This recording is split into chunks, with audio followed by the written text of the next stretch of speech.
Assalamualaikum warahmatullahi wabarakatuh. Perkenalkan, kami dari kelompok 6 yang beranggotakan 5 orang.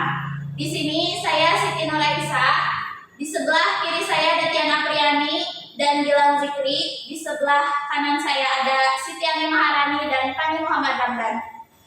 Di sini kami akan mempresentasikan tugas BMC dari mata kuliah Praktikum Kewirausahaan Syariah yang diampu oleh dosen Bapak Dr. Raden Asep Hamdan MSG MSI. Selamat mendengarkan. Sebelum ke materi, ada yang tahu nggak sih apa itu BMC? Atau ada yang pernah mendengar apa itu BMC? Nah, baik, di sini saya akan menjelaskan apa itu BMC. BMC itu singkatan dari Business Model Canvas. Merupakan sebuah strategi manajemen yang disusun untuk menjabarkan ide dan juga konsep sebuah bisnis ke dalam bentuk visual. BMC juga yaitu kerangka manajemen untuk mempermudah dalam melihat gambaran ide bisnis dan juga realisasinya secara cepat.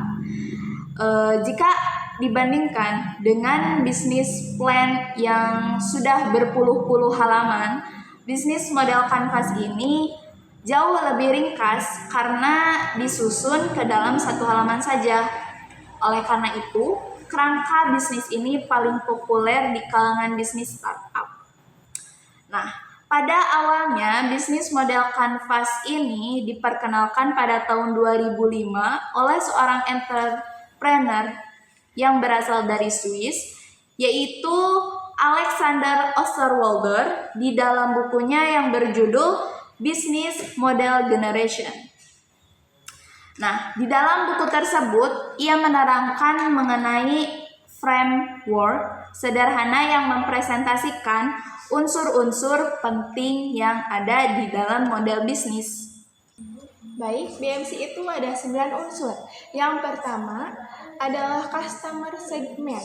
Customer segment itu seperti mendefinisikan kelompok pelanggan yang melek bisnis seperti mahasiswa dan kalangan muda yang mencari cemilan unik dan instagramable ya seperti mochi. Kemudian unsur yang kedua itu adalah value proposition, yaitu menawarkan nilai yang unik dan menarik bagi segmen pelanggan seperti kualitas cemilan mochi dengan sentuhan lokal, varian rasa khas Indonesia dengan varian isi buah-buahan seperti stroberi, anggur, dan sebagainya. Kemudian dilapisi selai dan coklat. Unsur yang ketiga yaitu channel. Channels itu adalah cara bisnis itu mengkomunikasikan dan menjangkau pelanggan untuk menyampaikan proposisi nilai seperti berjualan melalui online, media sosial seperti contohnya WhatsApp, Instagram, kemudian berjualan secara offline. Adapun unsur yang keempat ada customer relationship. Itu adalah jenis hubungan yang dibangun dengan pelanggan, contohnya seperti memberikan diskon, melayani customer dengan sikap ramah. Yang kelima ada revenue stream. Revenue stream ini adalah sumber pendapatan yang dihasilkan dari segmen pelanggan seperti penjualan online, penjualan langsung atau face to face, serta bisa juga penjualan melalui reseller. Yang keenam ada key research.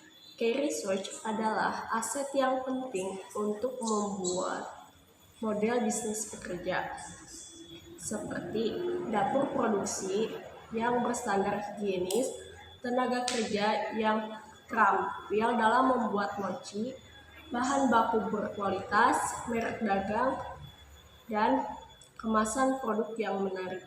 Ketujuh yaitu key partners atau jaringan pemasok dan mitra yang membantu model bisnis ini beroperasi seperti supplier bahan baku, influencer, kuliner, dan platform pembayaran online.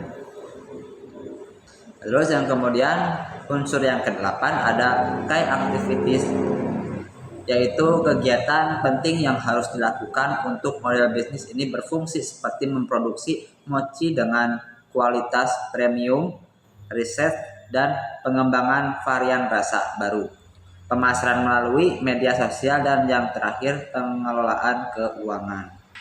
Yang kesembilan ada cost structure atau struktur biaya. Cost structure ini adalah unsur terakhir yang ada di dalam bisnis model kanvas. Di dalam unsur ini mencakup pemerataan biaya untuk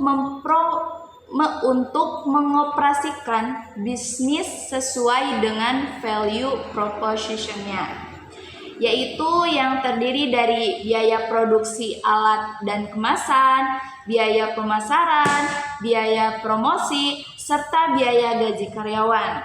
Selain itu juga untuk mengelola anggaran bisnis secara lebih efisien untuk meminimalisir risiko kerugian. Cukup sekian presentasi dari kelompok kami. Mohon maaf apabila ada perkataan yang kurang berkenan. Ada sedikit pantun terlebih dahulu. Burung irian, burung cendrawasih. Cakep. Cukup sekian dan terima kasih. Wassalamualaikum warahmatullahi wabarakatuh.